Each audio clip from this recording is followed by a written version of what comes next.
Hello, everybody. Hello. This is Nasser, one of the instructors for the Newark Kids Code program. And today we're going to make a cat chase a tennis ball. That's right. So you can see the cat sprite right here, and we're going to make this cat chase the tennis ball, and we're going to have the tennis ball move based on where our mouse is. So the mouse is going to drag the tennis ball, and the cat's going to follow it.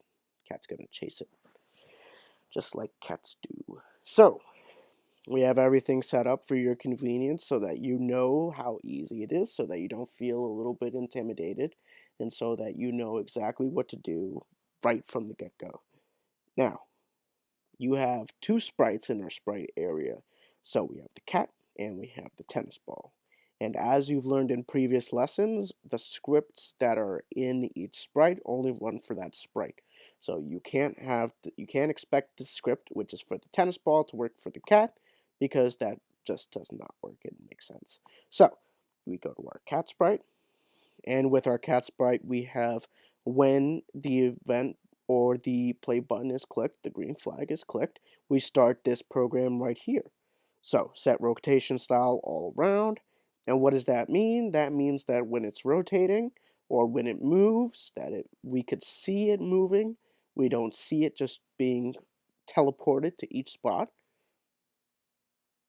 And we go to the motion tab for that. So you go down, down, down, and you set the rotation style to all around.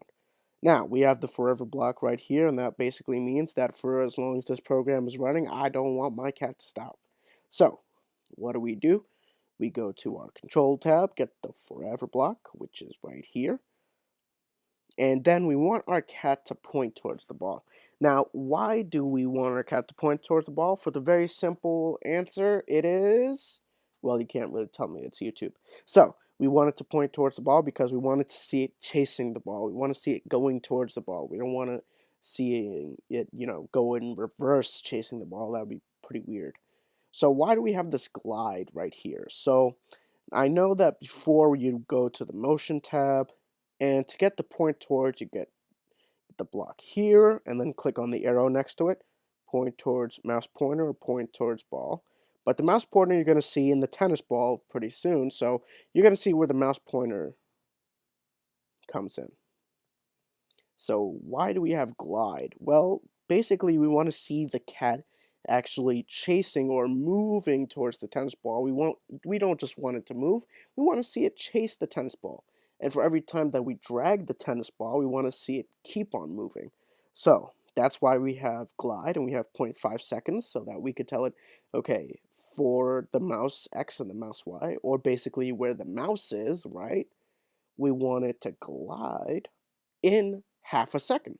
So we wanted to move slightly in half a second. We want to glide like a figure skater, like an ice skater, onto the stage in half a second. And how we do that? Well, we basically get the glide block, drag it over here into the forever block, right here. Then we set the time equal to 0.5 seconds, or half of a second. And you go to your sensing tab right here. And what do? Well, you get the mouse X and the mouse Y here, so you're basically telling it that you want it to glide wherever the mouse is, via the x-axis and the y-axis. Remember, it's all like a graph in math. It follows an x-axis from left to right and a y-axis from up to down. So wherever the mouse is on that graph, we want it to glide there.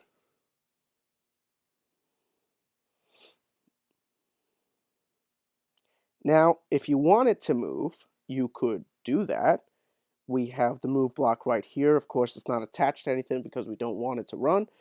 But we could tell it, hey, I want you to move the same distance from the cat to the ball divided by 10 steps. So basically, you want it to move to the ball, or you want it to move to the ball. You want the cat to move towards the ball by 10 steps each time. So you want it to go take the distance from the cat to the ball, divide that by 10 steps, and keep moving those 10 steps, and you'll see the cat sort of jump each 10 steps to get to that ball.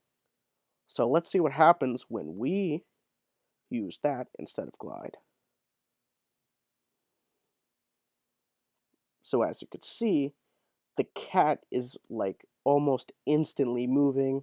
We could see the cat really going jumpy over the ball because we're telling it, hey, I want you to move the distance divided by 10 steps, but it's still going towards the ball. Obviously, it's still moving because it's going forever, for as long as the program is run. So let's stop that.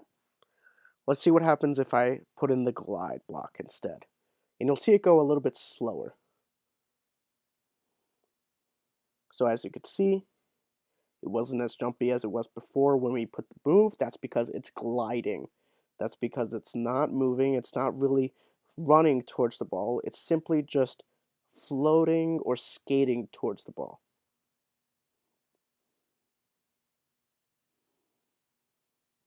Let's stop that.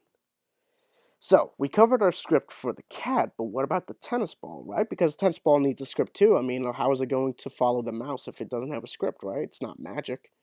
So we go to our ball, and the same thing with any sprite. Now, you don't just put the event block in one sprite and you're done.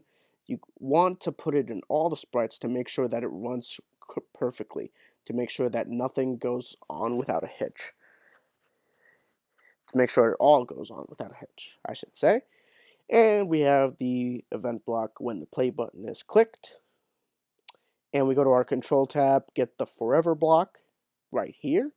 The same way we did with same thing we did with the cat, but for this we go to mouse pointer. So I was going to tell you where the mouse pointer was going to come into play. So we had the cat pointing towards the mouse pointer, but we have the ball going towards the mouse pointer. So as you can see right here, we have the block here, go to mouse pointer, and you see the arrow. So we could tell it to go to the cat, or we could tell it to go to the mouse pointer. But if we tell it to go to the cat, wouldn't really make much sense because then it would just move still because the cat is not really doing anything. Or it would just be on the cat at all times. So let's see what happens if I put it on the cat though. See that? It's almost as if the tennis ball is just sleeping there and spinning on top of the cat. See, it's not really doing anything. It's just basically following the cat. So it's going to the cat as the cat is going where the mouse pointer is, or it's gliding to wherever the mouse is, right? And then we have turn 15 degrees. Now, as you could see, when the ball was rotating, we had it turn 15 degrees forever. So it's basically you turning the whole 360 degrees of a circle. And let's change that real quick to mouse pointer.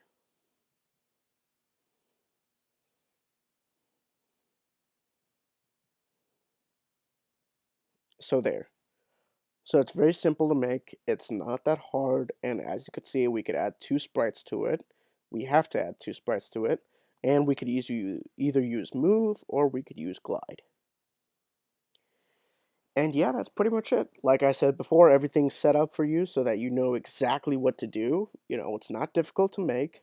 It's very easy to make and it's really fun to play. So, let's actually go back and use move. I thought that was pretty fun. Whee! So that cat's going to be dizzy for a while. So, this is Nasser again. Click the like button if you like this video. Click subscribe to get updates on the YouTube channel. And leave a comment below if you want to. This is Nasser, one of the instructors. And I'll see you guys later.